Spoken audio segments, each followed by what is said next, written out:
तहत करता है कि एक ऐसी चीज़, एक ऐसा इवेंट जो ऑर्गेनाइज होने जा रहा है उसको मुस्बत अंदाज में, अच्छे अंदाज में ये बेसिकली करवाया जाएगा। तो ये इलेक्शन जो है 8 फरवरी को बिल्कुल होता हुआ दिखाई दे रहा है। इदारे मजबूत रहेंगे, अच्छा होगा। लेकिन प्रॉब्लम इसमें ये आ रही है कि वीनस थोड़ा सा वीक है कि जिस शख्स ने जाके हक़ राह दही इस्तेमाल करना है वो बड़ा बेसुकून है, वो बड़ा बेचैन है।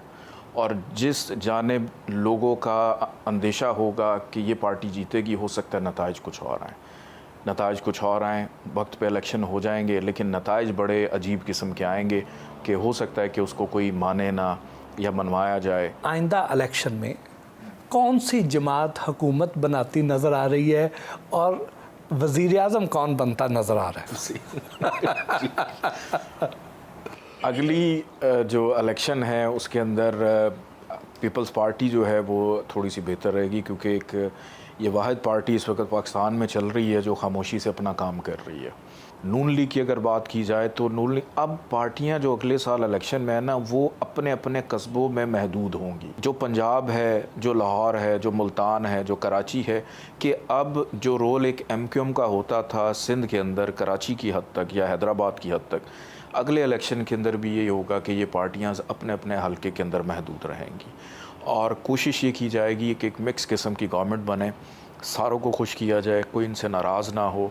और अगले इलेक्शन के अंदर वज़ीर-ए-आज़म कबल अज़ वक्त के वज़ीर-ए-आज़म की दौड़ में कौन है? इस इलेक्शन में किन सियासतदानों के सितारे चमकते हुए नज़र आते हैं और किन के मद्धम पड़ते नज़र आते हैं? तो 2024 के अंदर चूँकि इसका मुफरद अदद 8 बन रहा है और ये साल सपोर्ट कर रहा है बहुत ज़्यादा शहबाज शरीफ साहब को, ये साल सपोर्ट कर रहा है मरियम के बेटे को, सफदर को भी सपोर्ट कर रहा है अगर वो आते हैं।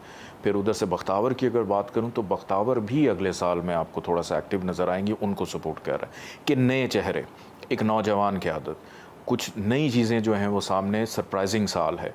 तो इस साल में हमज़ा शहबाज हैं, फिर उसके बाद नवाज़ शरीफ साहब हैं और जरदारी साहब, जो मैं देख रहा हूँ जरदारी साहब को और नवाज़ शरीफ साहब को, में भी शायद इनके सितारे इतने कुछ चमक में नहीं हैं।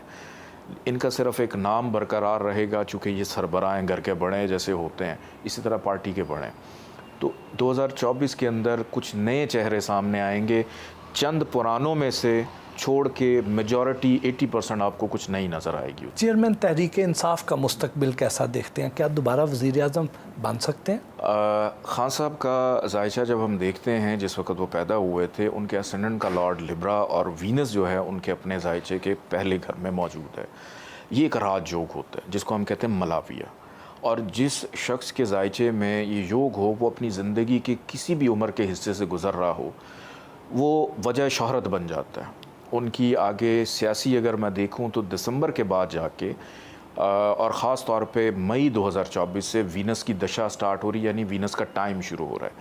तो वीनस चूँकि अपना उनका रूलिंग प्लैनेट है तो इनको रिलीफ मिलेगा। दिसंबर के बाद से चीज़ें इनके लिए थोड़ी सॉफ्ट होनी शुरू हो जाएंगी। मई 2024 के बाद इनको ज़्यादा रिलीफ मिलना शुरू हो जाएगा। और जिस कॉज या जिस मिशन के ऊपर हैं, मेरा नहीं ख्याल कि ये इनका जायचा देखते हुए अपने उस मिशन से हटेंगे। क्या चेयरमैन तहरीक इंसाफ का और बुशरा बीबी का रिश्ता बरकरार रहेगा या खुदा ना खास्ता कोई अलहदगी के भी खदशात हैं? इनका जिस वक्त निकाह हुआ था, इनकी डेट मेरे सामने आई थी तो मैंने इनका जायचा, और बड़े लोग कहते थे कि ख़राब टाइम में हुआ है, बुशरा बीबी छोड़ के चली जाएंगी, लेकिन मैं तब भी ये कहता था कि ऐसा नहीं होगा, कि मुश्किल वक्त में ये साथ खड़ी रहेंगी, साथ देंगी, साथ निभाएंगी। और अभी ऐसी कोई मुमकिनात में चीज़ें नज़र नहीं आ रही कि वो इनको छोड़ के चली जाएँ या इनकी अलहदगी हो जाए। अगर चेयरमैन तहरीक इंसाफ नाअहल हो जाते हैं तो उनके बाद पार्टी की बागदौड़ कौन संभालता नज़र आता है?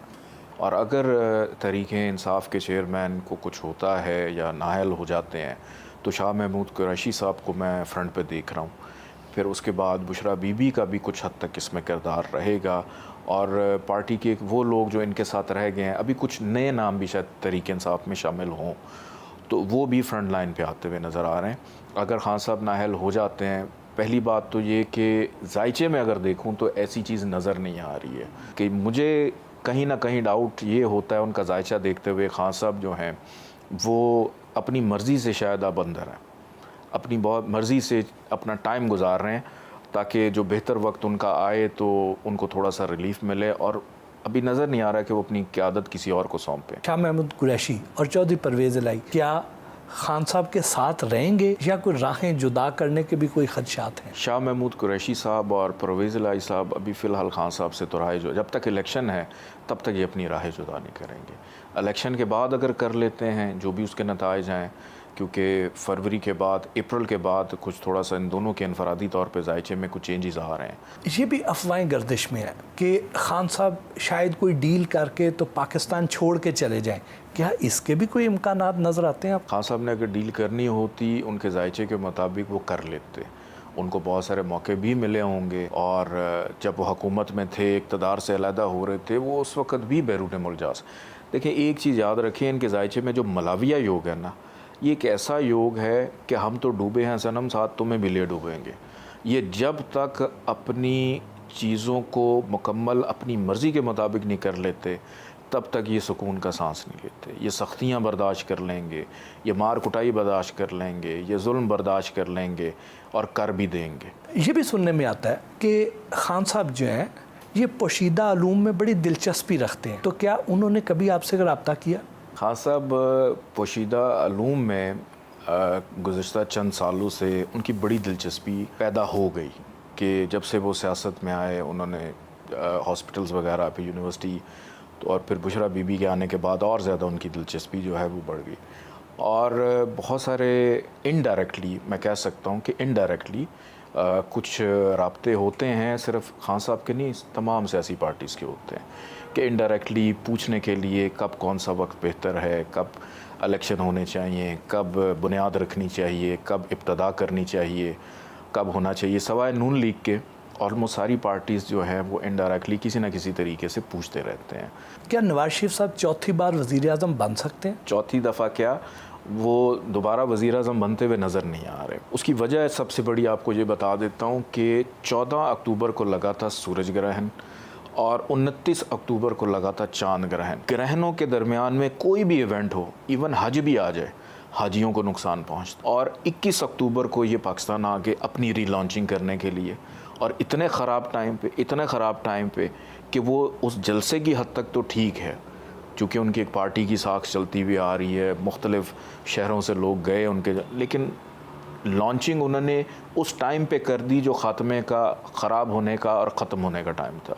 क्या नून लीग पंजाब में अपनी हुकूमत बना पाएगी? पंजाब में नून लीग अपनी हुकूमत बिल्कुल बनाती हुई कुछ हद तक नज़र आ रही है, लेकिन इनका सबसे बड़ा जो कंपेटिटर है वो तहरीक इंसाफ है, कि अगर इलेक्शन 8 फरवरी को फ्री एंड फेयर होते हैं तो फिर तो नून लीग की हुकूमत बनना बहुत मुश्किल है पंजाब।